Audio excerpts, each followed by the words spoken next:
Rassegna stampa TG Plus per quanto riguarda la zona veneziana, fiaccolata per la famiglia, venerdì funerale unico, parliamo della tragedia, commozione e solidarietà per Mattia, Marco, Maria Grazia, lutto cittadino a Venezia e Mestre, la procura sull'investitrice.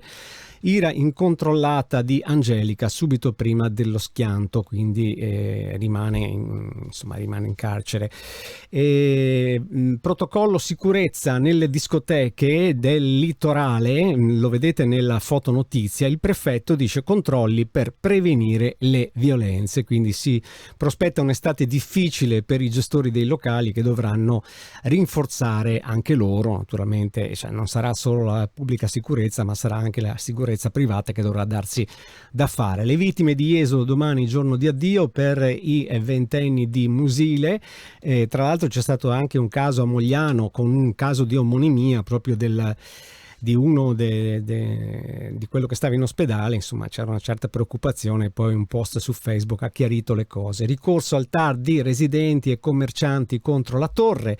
Energia Italia, contratti beffa, le denunce salgono a 32. Vediamo il Gazzettino invece.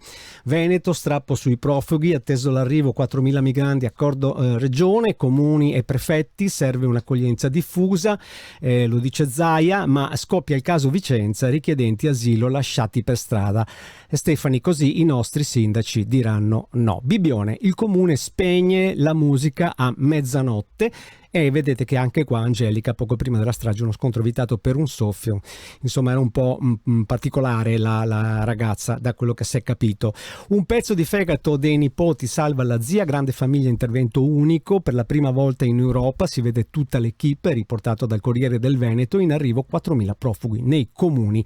Zaia, patti con i prefetti e sindaci, con la delibera, piccoli numeri in ogni paese, mai più hub, non vogliamo vedere Cona, l'ha detto chiaro e tondo, nel Vicentino è già polemica, i migranti climatici sui monti, in molti si sono trasferiti, turismo, un regolamento per gli affitti.